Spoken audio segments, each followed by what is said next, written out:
So I think what I learned was failing is fine. It's just part of the process, and you learn more from failing than you do from succeeding. Is one of the cliches, and I think it's really true. Hello, you are listening to the Late Bloomer Living podcast, where we are reimagining and redefining what it means to be in midlife, where we are gathering energy, momentum, and excitement for our next chapter via candid conversations with other midlifers about their own pivots, pitfalls, and triumphs. I'm Yvonne Marchese, your host, and I'm so happy you're here. When you think about your retirement, what does it look like? Do you have a vision for what you want? Do you want to stop work completely and maybe travel or finally write that book? Maybe spend time with grandkids or learn how to paint. Maybe garden. I don't know. Maybe you just want to keep working and never retire. Or maybe keep working but put in fewer hours so you can have a little more time for relaxation or adventure. You know, retirement looks quite different now than it did 30 years ago. You know what I mean? People are living longer. People are generally healthier. I want to get real for a minute. Well, actually, I always try to be real with you, but I'm going to go somewhere difficult right now. I am not ready for retirement. Not to bring down the party, but I'm 53, and frankly, I haven't saved enough money to retire. And in that, I know that I'm not alone. But here's the thing. I don't want to retire. Not in the traditional sense of it. I want to keep working. The thing is, I want to keep working as long as I'm doing work that I love. If I can keep doing work I love, I want to do it right up until I kick the bucket. And yes, I also want to travel and have more time for relaxation and adventures. So the journey I'm on right now is looking at where I go from here. I love being a photographer, but frankly, I don't see myself doing photography when I'm in my 70s or 80s. So what might I do?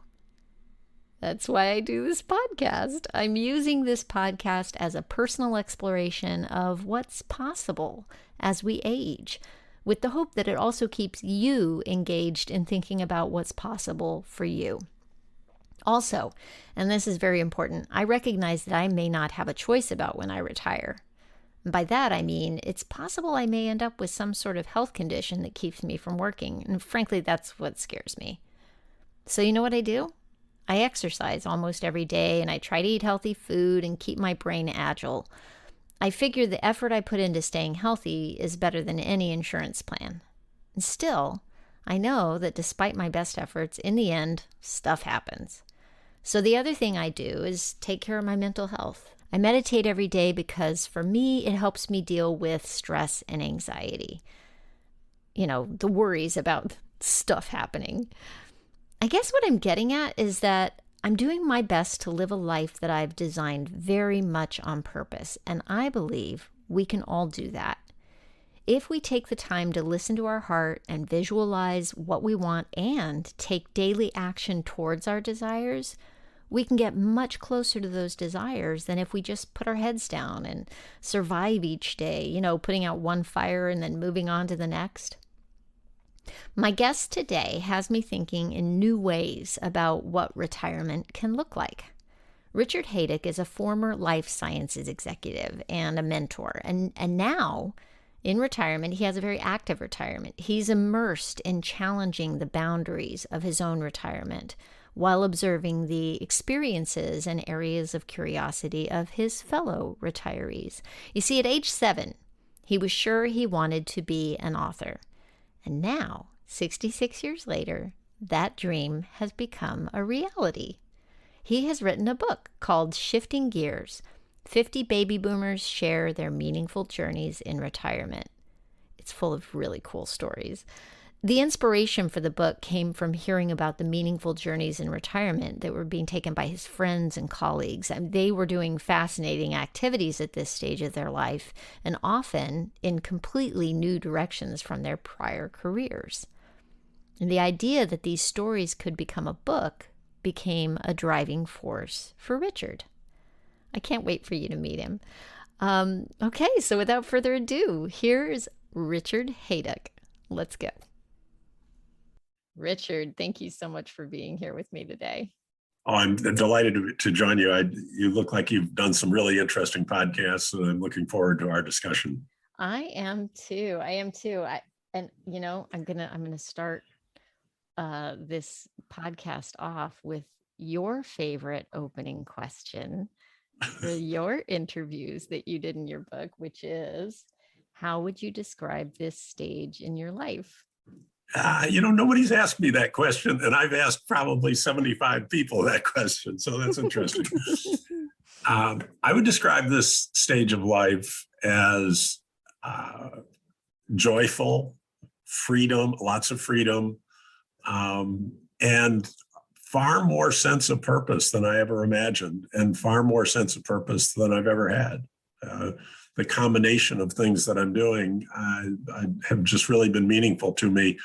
And here's the fun part. In a surprising way, I had no idea it was going to be this cool. Nice. So a pleasant surprise. Yes. I love that. Well, I mean, so I'm going to back up a little bit, just to say that you're retired. I'm going to put retired in air quotes for you, because you're a busy guy. Yes. You're doing a lot. But you don't have to do it for the money, right? At this point, the activities that you've taken on are driven from what you want, from what you desire. Exactly. How perfect is that? Yeah. And I think for people at this stage of life, there's kind of two things that have to be in place for that to work. The one is health. Some people get to this age and they got some infirmity or some chronic disease, and it just changes. You can still have a great retirement with that situation, but it's going to be different, and you're going to have to modify for it. And the other one I use is the word wealth. And I don't mean wealthy. I mean just having enough to get by and to be comfortable and to be able to do things where money is not the object. And in some of the people that I interviewed, they did work, they got paid for it, but they weren't there for the money. They were there for something else that was part of that working environment. Yeah. That's just everything that I could hope for as I get older. I mean, I had a revelation as I was approaching the age of 50. I'm almost 53, the end of July. And as I was approaching 50, I had a little revelation that I needed to change some habits. I needed to change my thinking, and went on a journey to do that. Set up a morning routine for myself, listened to a lot of podcasts, and read some self-help books and the whole thing.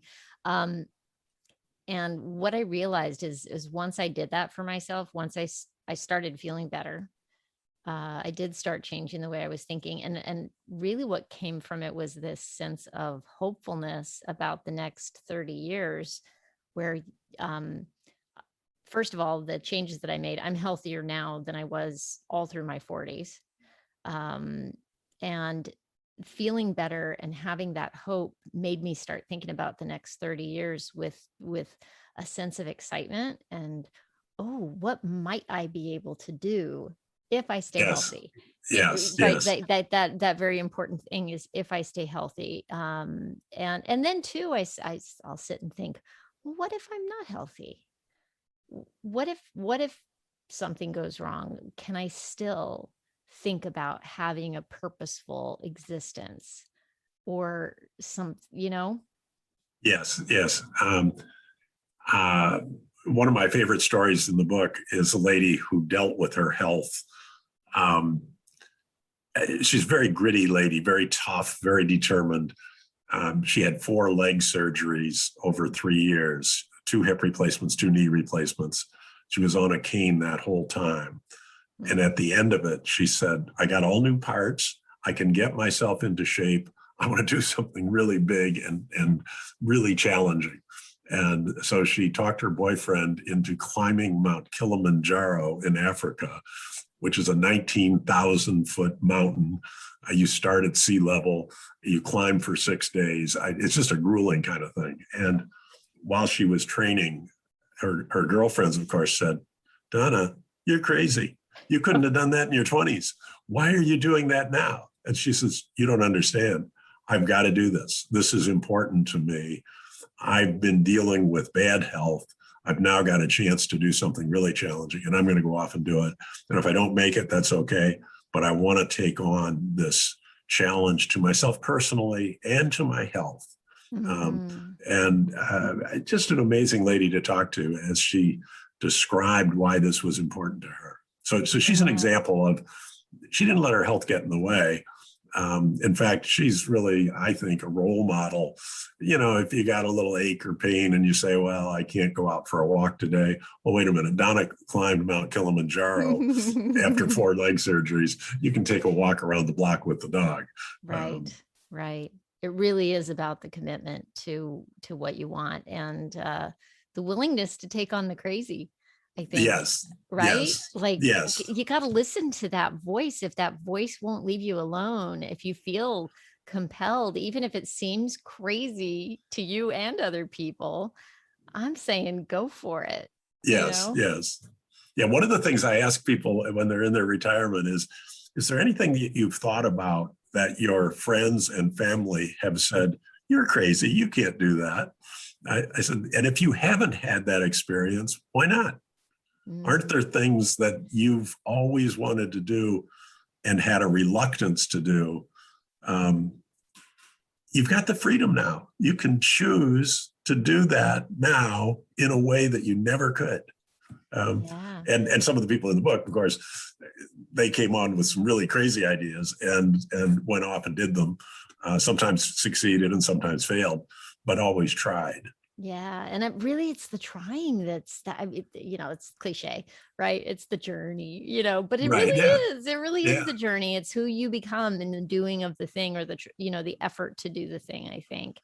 Your book has inspired me to reconsider my ideas about retirement, Richard. I have to tell you.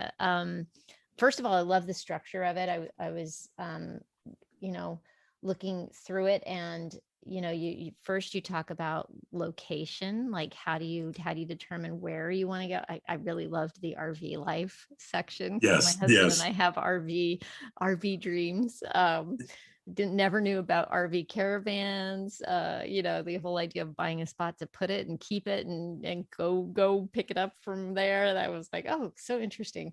You've got another section on choosing to work, which I love that.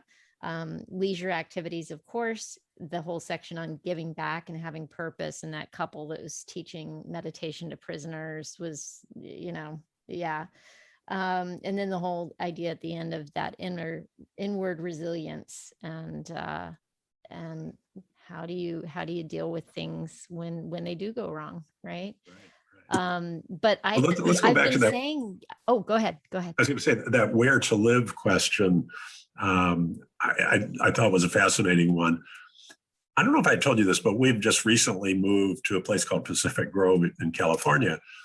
And we had lived in the same place for 18 years. We loved it there. We had a lot of great friends there. And then we decided to move here. And one of my friends asked me, did you move to Pacific Grove as a result of writing your book?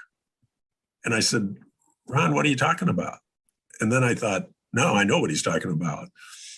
I opened my mind to an idea that had always been in the back of my mind, to live near the ocean and to live in a different kind of community, have a different kind of lifestyle.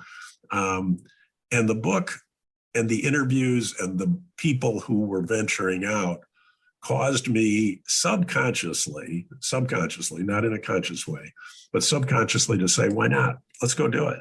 And we've made this move. We've now been here about 2 weeks, and it was one of the great decisions of our life. And we just are really excited about this next stage. And I think the book made me do it. I think that seeing so many people saying, why not? If that sounds crazy, why not? Try Richard, it. that's why I do this podcast. I do believe that stories can change lives, because there's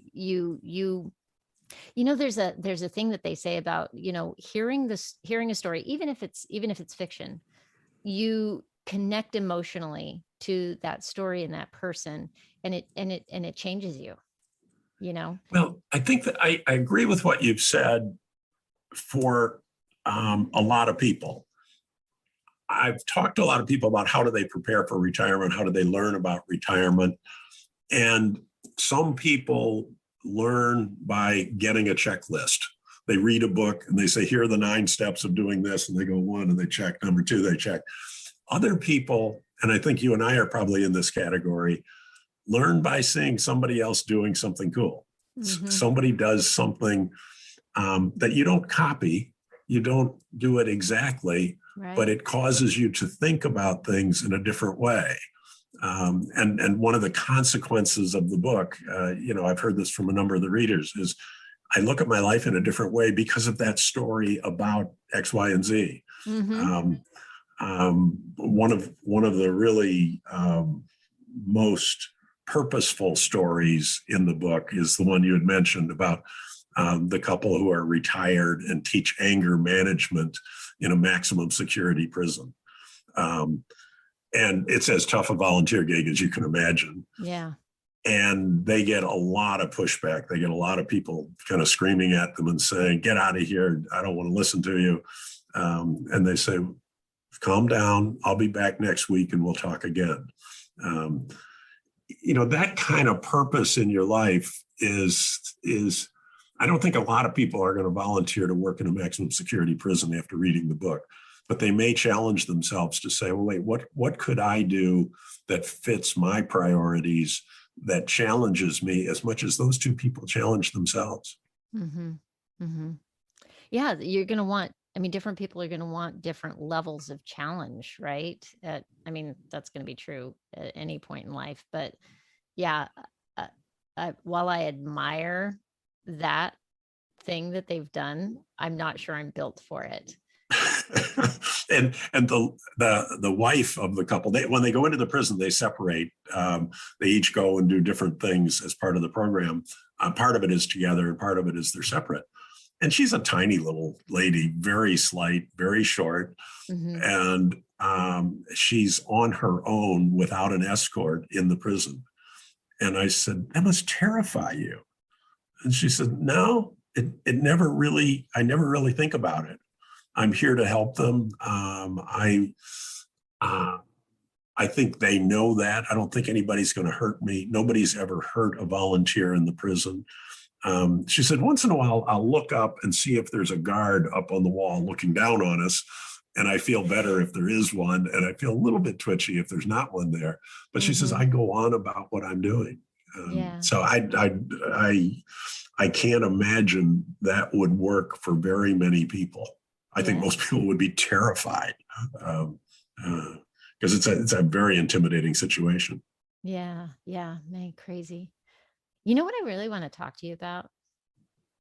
What's that? Well, normally I'm talking to people about like a midlife pivot, and people that this, first of all, I want to clarify that I've found as I've been doing this, that the scope of midlife is a wide swath. Like for me, I'm starting to realize that my mid-30s were the beginning of my midlife journey.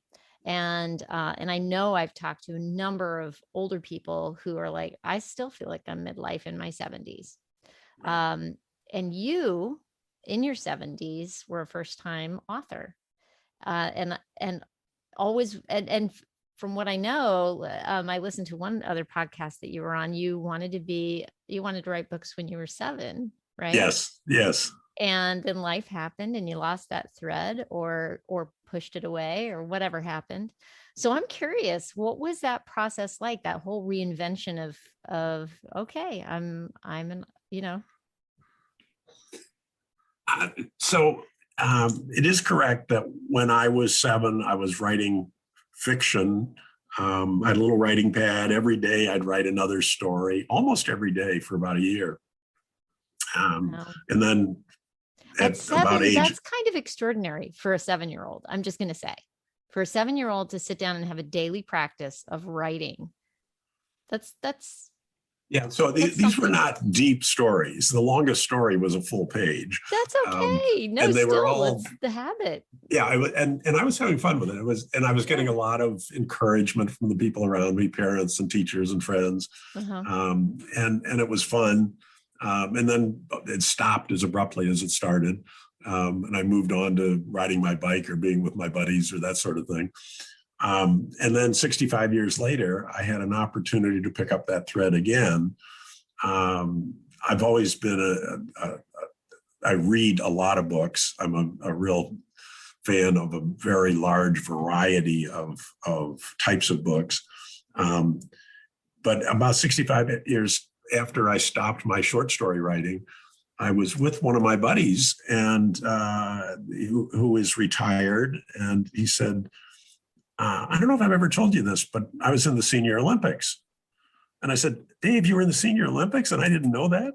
And he said, yeah. He said, and it was really great, but I was always kind of humble about telling the story. I didn't really want to tell people. And then I said, well, tell me what the story was. And he went on to describe really an amazing experience. And he ended up getting 2 medals, which was a complete surprise to him.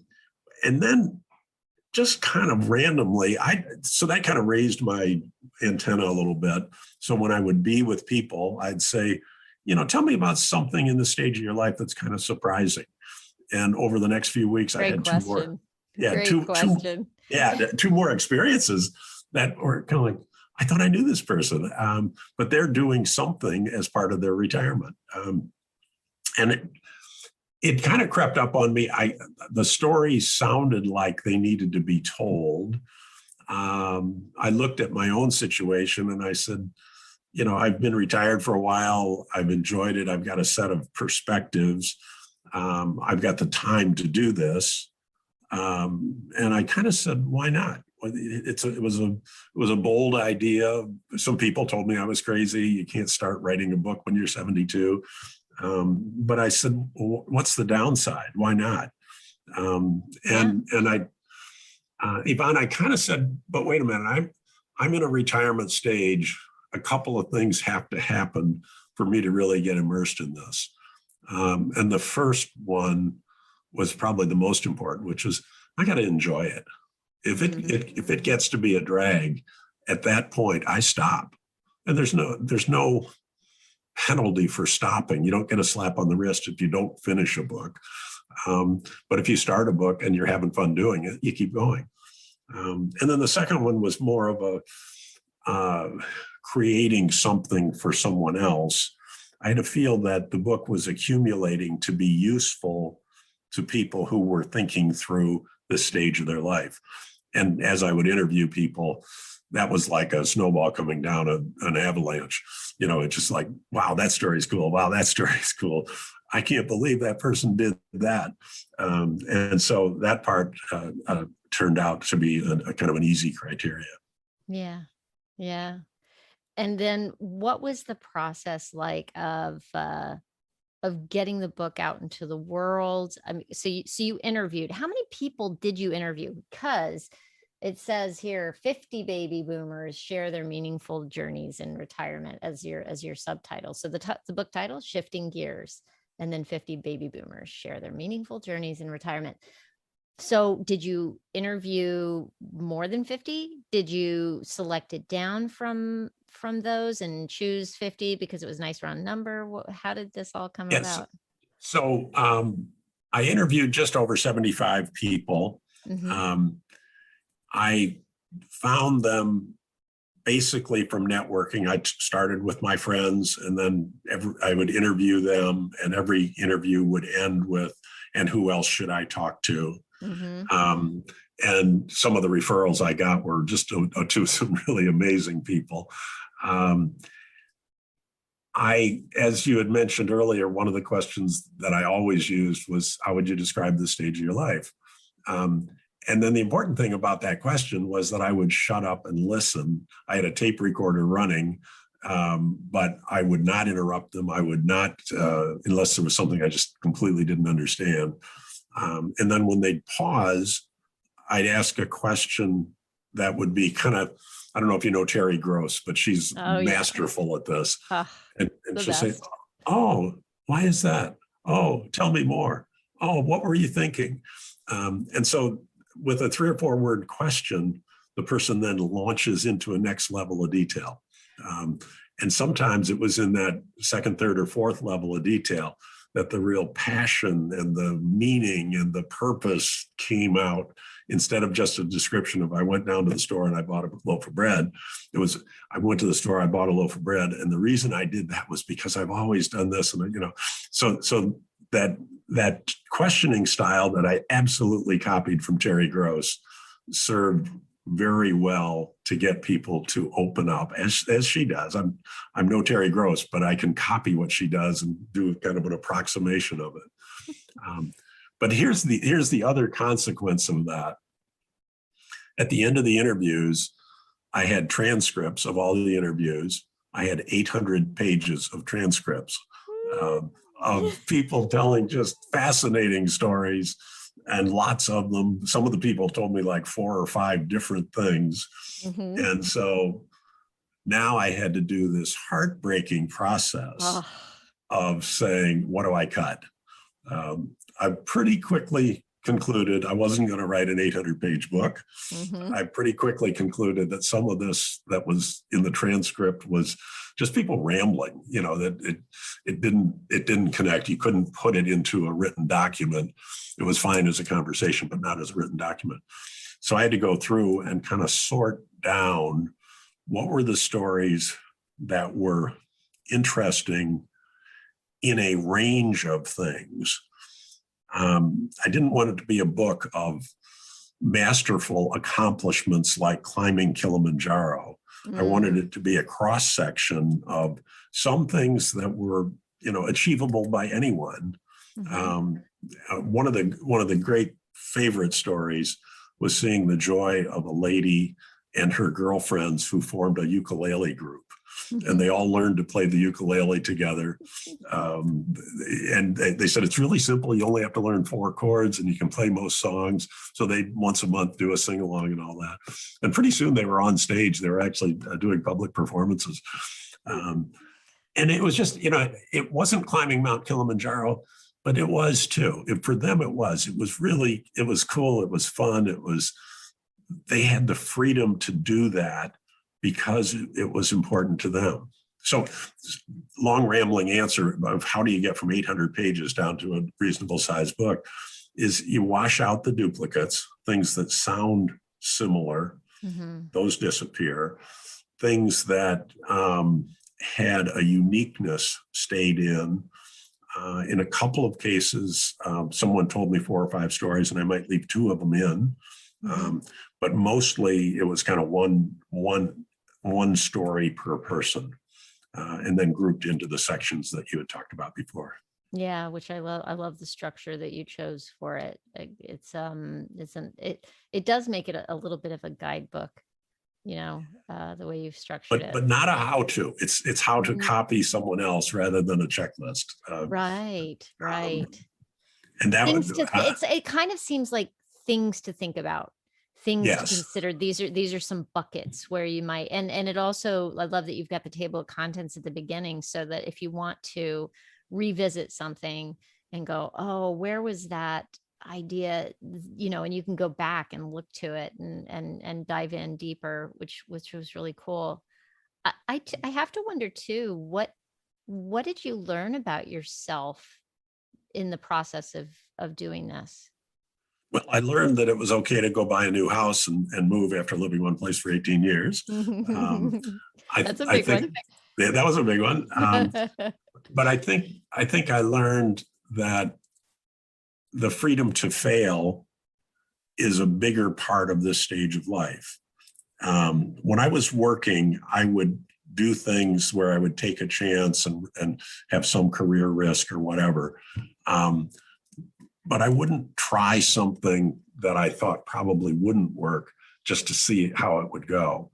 When you're working, you've got a set of boundaries that keep you from trial and error as aggressively as in retirement. So I think what I learned was failing is fine. it's just part of the process, and you learn more from failing than you do from succeeding is one of the cliches, and I think it's really true. So trying certain things.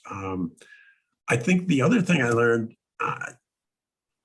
it's not too early to start thinking about this. I wish I had started thinking about it in my 50s. I wish I had put my toe into a lot of different water to get a sense of what those next years were going to be like. One of the guys that I interviewed was looking for a volunteer opportunity, and he said, I can't really describe what I want. I can't really have someone describe it to me. I have to do the volunteer job and then decide if it fits.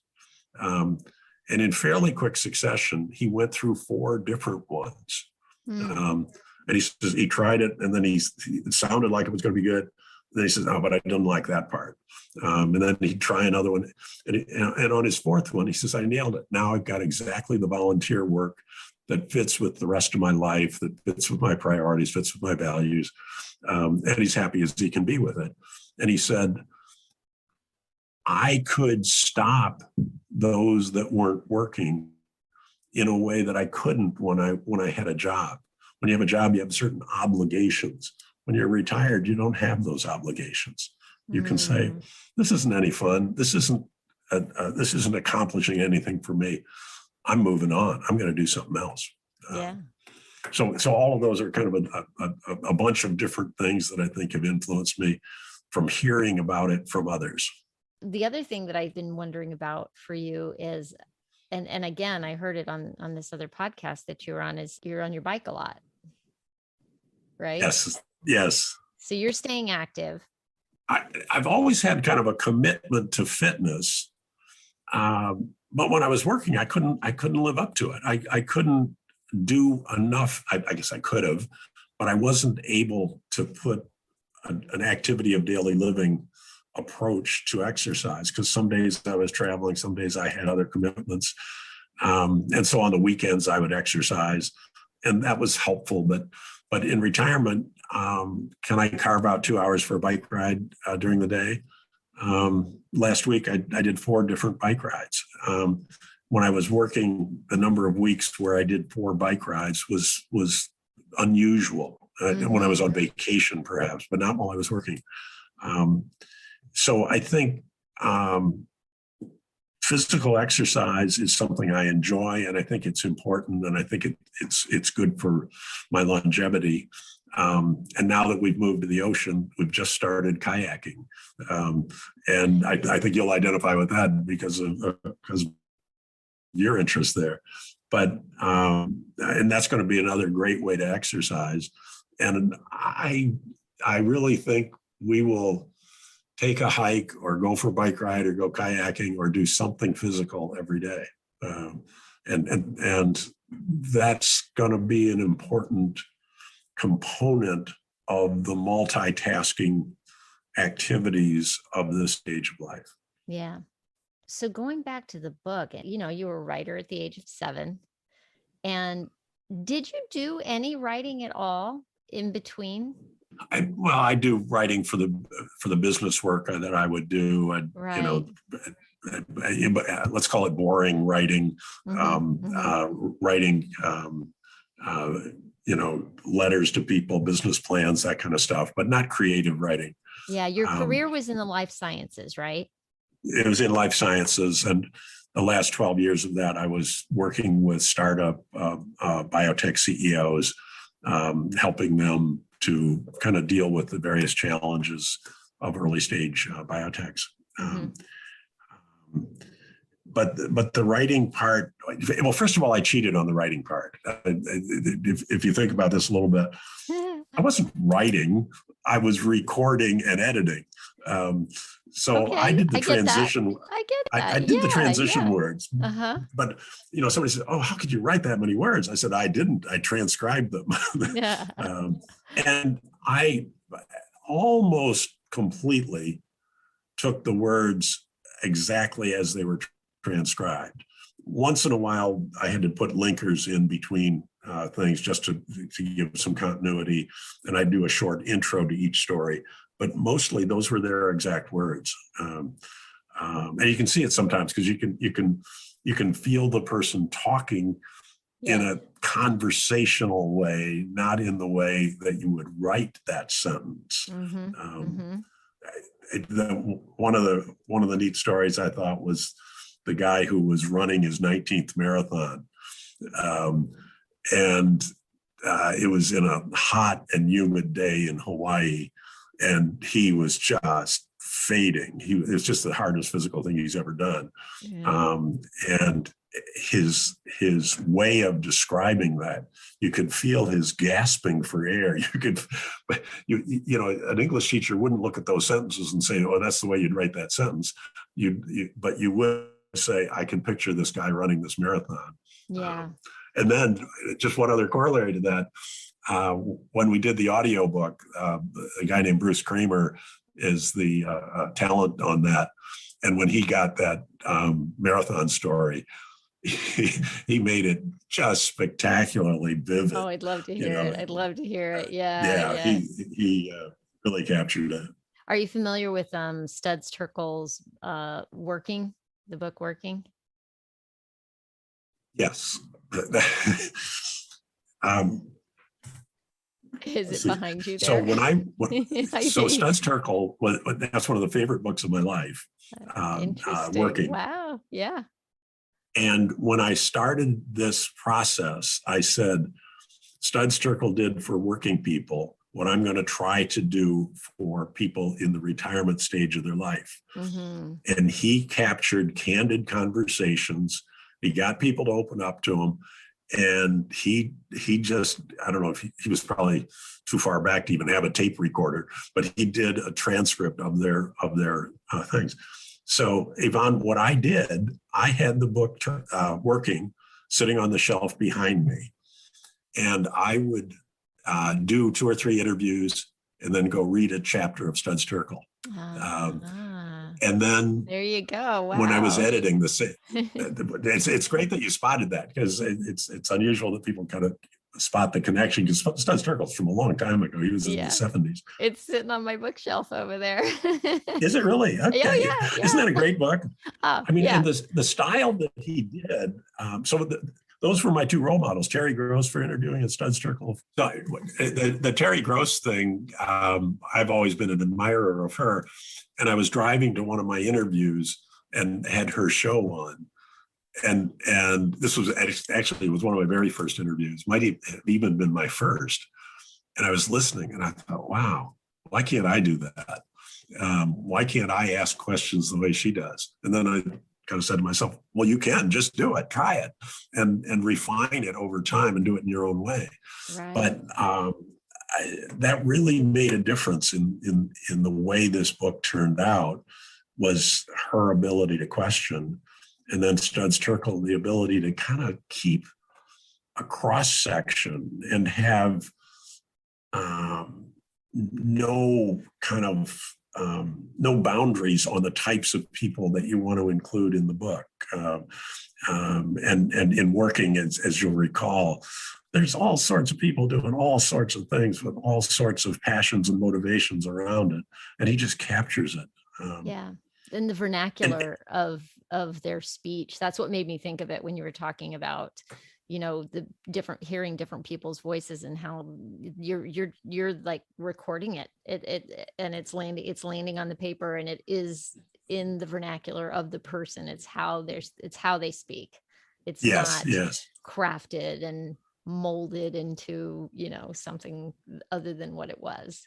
Yeah. And that's one of the reasons I'm really excited that we've just launched the audiobook, because I think Bruce does a great job of shifting himself into each of the characters. And he's obviously got the same voice, but he adjusts his voice, he adjusts his pace, he adjusts his use of vernacular, and he's particularly good at kind of accents and that kind of stuff. He must have had fun doing it. Just as a former actor, I'm sure he must have had a good time doing that. Well, he's done a few books, but they've all been kind of historic and academic. And he's also in kind of this retirement stage of life. And he said, he made a decision that he wanted to do a more diverse set of books on tape or audiobooks. And so I come in one morning and I open up my email, and from a complete stranger, I have an audition tape. And I thought, this guy's crazy. I get so much spam every day. There's no way this could be anything other than a waste of his time. And he just spent a long time reading several chapters of the book back to me. That's fascinating. Had you put out any kind of a call for? No. This was just he approached He had you. no idea if I was interested in an audiobook. He was a complete stranger, and he sends me an email that looked like it could be spam. And I called him up and I said, okay, you got through to me. That audition was terrific. I opened it. I listened to it.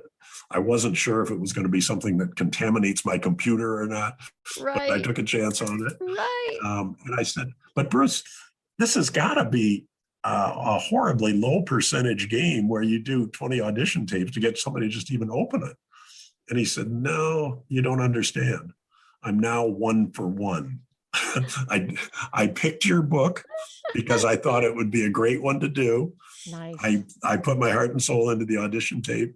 I sent it to you and you called, and now we're going to do this deal. I'm 1 for 1. What a great story. What a great story. I'm so glad he did it. And I still think it's astonishing that it got through, because you probably in the same situation. Every morning you come in, there's so much junk in your email, and mostly you just click delete, delete, delete. And I got to that one and I thought, well, maybe not. I'll open it. And then once I opened it, I was hooked. Yeah. Oh my gosh. Amazing. You know what I love about that is that he made a decision and he went for it. I love that. I love hearing stories like that. Yeah. It worked out because it tends to, when we make decisions and we put a little bit of time into it. Yeah, you might, it's not 100%. You're not going to go 1 for 1 like that all the time. But and what did he have to lose in doing that? All he was going to get was the experience of being able to read your book the way he wanted to and put it in front of you. And that was all going to be to his good, because the next time he does something, he has had that experience where he did that. He made those choices, and now iterate and change and pick it, so what it cost him nothing. It was all to his gain. Yeah. And I think the other thing is, he now has a book that he's done that showcases his talent. I mean, you listen to the first one, you say, oh, that was really well done. And then the second one's completely different. And he's in a different character, in a different tone. And I just, he can use this book as a demo of his skills. But you're right. He had nothing to lose. He put a couple of hours into his studio to do the audition tape. We had a couple of conversations, and then we reached agreement to go forward. And I'm so glad that he took that initiative. Yeah. I mean, and the same thing for you. The same thing goes for you. You've got this book that you've put out into the world, right? And you self-published, and here you are. You've launched, and the book came out. What was it? When was the actual publishing date? When did it hit? So on November 17th, the book came out. In the middle of COVID. And so, right. And so now here you are trying to get the book out into the world, to launch your baby out there. Right. And you're doing a bunch of podcast interviews. And what has that experience been like for you to figure out, soup to nuts? Okay, I have this idea. I'm going to get in touch with all these people. Now I'm going to edit. Now I'm going to get the publishing done. Now I'm going to promote it. That is a huge arc. That is a massive investment of time. But what's that done for you? Just the process of it, I have to ask. The ground rules for me allowed me a certain flexibility. So I wanted to do this not to make a living, but to have some fun and to help some people deal with their retirement dilemmas. The way in which the book publishing industry works, as I now perceive it, is completely different than what I imagined it to be. publishers are in an enormous amount of stress. Amazon has changed the whole world. Once I got into that process of approaching publishers, they have a set of ways of operating that they've been forced into that were not consistent with what I wanted. And it starts out by, you send them the book and they send you an auto reply that says, we might read your book, and if we do and we like it, we'll contact you. Please allow 10 weeks. And if you don't hear from us, that's a no. And I said, I can't operate like that. I can't be in a business that way. First of all, I don't want to take 10 weeks to find out. And second, I like to talk to people and have some interaction with them and all that. I don't want an auto reply as my relationship. And some of them were different than that. Some of them were better than that. But they're really driven by books by Michelle Obama that are going to sell a zillion books and put them on the map. And first-time authors, they get a ton of people approaching them. And so they've got to be very efficient at spotting them. And that efficiency becomes almost an enemy for them because they miss a lot of stuff. And I just said, that's not a game I want to play. I got into it. I started into it. It turns out they were about as interested in me as I was in them. Nobody kind of went stumbling all over themselves. I got to have it. This is a book we want to publish. I just didn't get that from anybody. Even when I was able to get face-to-face meetings, they'd say, you don't understand. I get 1,000 of those a day. And I said, and you are not Michelle Obama. I said, well, I was pretty sure about that going in. So they've got a set of constraints that didn't really fit with this being something I would enjoy doing. It's also things that I was able to do in a matter of months. They take a couple of years to do. And I just didn't want to wait that long. So that was kind of a learning curve to me. I was able to find some support organizations that would take on certain functions for me, take on certain roles in getting this published and distributed. And there's a ton of those kind of organizations that are helping on a fee basis for first-time authors. So that was all kind of a learning curve. I kept kind of asking myself, how can a business operate in this way? And then I came back to Amazon has forced them to become more efficient. So I said, well, how would you help me with X, Y, or Z? How would you help me with promotion, as an example? And they say, well, we would encourage you to do the promotion. I said, well, wait a minute. What do you do? They said, we just distribute. We just publish the book. We will edit. We'll do some of the edit, but we would encourage you to have your own independent editor because our people are really busy. And so I just kept having these kind of like, really, you're running a business that way? And this isn't a criticism because I think if I were them, I'd probably feel forced to do the same thing. Yeah, I mean, it makes sense. It's the economy that they're forced into, right? Yeah. And the same thing, with social media, I think there's, I think most first-time authors feel that they have to have a social media presence. I believe that from the start, and I've kind of lived with that and enjoyed it. Learned a lot about Facebook and Twitter and LinkedIn, particularly. And it's a numbers game. I mean, you put something out, and maybe several thousand people see it, and then some very small percentage of those actually click on a link. And some very small percentage of those who click on a link actually buy a book or contact me with a question or whatever. So you got this giant wide funnel. I hadn't been very involved in social media before, except in a very superficial way. And the more I learn about it, the more I say it's a set of rules and a set of behaviors that are not what I intuitively would have thought. And so learning to do that's been fun, and it's had its challenges, but it's been a big part of the marketing of the book. Yeah. So great. I love that you've been so, you've had the whole swath of experience, soup to nuts. I mean, you had a career, you had skills from that career, and now you're diving into like, okay, now I'm a published author and these are the things a published author does, and it's a whole new set of definitions and right. Amazing. Yvonne, let me tell you a story which has just been really important to me as part of the promotion.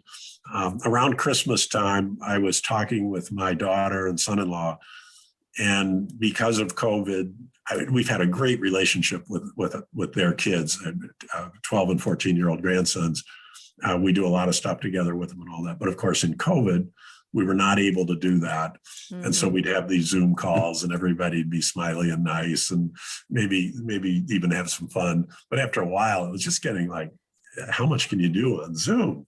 So the discussion we had was, what could we do with the boys that would get us engaged again on a regular basis, and something that would be good for them and be fun, but reestablish the connection, kind of strengthen it again. And we came up with the idea broadly, well, let's do a project together. Let's do a project that they could learn something. And anyway, through a couple of iterations, we came to the idea that they could be startup CEOs of their own book promotion company. So our Christmas present to them was to give them the seed money to start a company. And the seed money was $100. It wasn't. and what they do is they run Amazon ads for the book. And they get a piece of the action for the books that get noticed and sold. And I don't know how much you know about digital marketing. I knew almost nothing. But Amazon has this really complex set of interlinked algorithms where you have to write an ad, you have to target it to a demographic, you have to pick keywords, you have to put in a bid for it, you have to decide how that ad is placed in the thing. Anyway, there's 8 different variables. Wow. And it's all digital marketing. And you get feedback the next day on what you did, whether it worked or not. So anyway, they each have a startup company. They each are doing book promotion of my book. And we have a weekly call where we go through, how are we doing? What's working? What's not? And the older boy is 14. He said, I'm learning digital marketing. He said, I'm ahead of my pack now. There's nobody else in my school who knows how to do this. Oh, that's just a tremendous thing. And you guys have a connection. You have a touch point every week. Yes. I mean, it's genius on so many levels. I love that. Oh, and it's been so much fun. And the most fun, of course, was reconnecting. Yeah. But I would say the skills development for them has been, and the entrepreneurship, and surprising to me and to them, they very quickly became profitable. They were spending money on ads, but they were getting results. The biggest month in the history of the paperback was last month. And it's clearly because of their efforts. That is tremendous. And are they promoting other books besides yours or just yours? Just mine at this point. The younger one is 12, and he's had some discussions about taking on another book. But oh my gosh, I love it. I love it. But then, and then NPR's Next Avenue picked up the story and wrote it, and then and it was they really did a nice job of promoting the story, and then Forbes saw it and they picked it up. So now these guys at age 12 and 14 have a story about them in Forbes magazine. And I thought, man, I've got your resume half written for after you graduate from college. Oh my God, what a great college essay. They've got their college essay read. I mean, but beyond that, the experience of doing it, I'm just completely blown away. And I'm thinking too about, we all have these ideas around aging, that aging is slowing down, aging is becoming invisible and all that. And here you are giving them evidence of the opposite. and their idea about themselves as they age is essentially changed because of the example that you've been for them. Well, thank you for that comment. I think that's very insightful. I think the grandsons and I have had a great relationship, and this has taken it to a new level. And doing it without being face to face, I would not have imagined that this would work this well. I got all teary. Killing me. I'm verklempt. And on that note, it's been just a complete delight and everything to talk to you. I have enjoyed this. Thank you so much. Well, thank you, Yvonne. This has been great fun. It's been delightful for me as well. Thank you. That means a lot. Thank you. Well, there you have it. I hope this conversation with Richard has sparked something in you. I'm always inspired by seeing what's possible through other people's stories, and I highly recommend the book if you want to shake things up a little bit and start thinking about your later years. Whether you want to retire or keep working, I believe it's important to have a vision for where you're going and start working towards it. Even if you're on the younger side and still have many years until you retire, I think you have a huge opportunity to improve your life now by thinking about what you want later. You might not want to wait until retirement to do the things that you imagine doing then. Think of it like a retirement investment plan. And instead of money, you're investing in yourself, in your self-development, in your dreams and well-being, regardless of your financial situation. And the actions you take don't have to be perfect, and they can be small steps. Consistency is the key. Do a little something every day and know that you can always course correct as you go. You might head down one path and realize that's not quite it. But I contend that taking action will give you confidence as you go and create momentum. Go for it. It's never too late. So if you want to know more about Richard or check out the book, you'll find everything you need to know in the show notes. You can just go to latebloomerliving.com/podcast and look for episode 69. Thank you so much, by the way, to everyone who's taken the time to leave a review or rating for the show. I am so touched by all the sweet comments that people have left in the reviews. It truly inspires me to keep going. And if you haven't had a chance to leave a review, please take a quick minute to do that so we can help get the podcast out to more people. Thank you so much for listening. I hope you have a great week. Stay safe and well. Talk soon.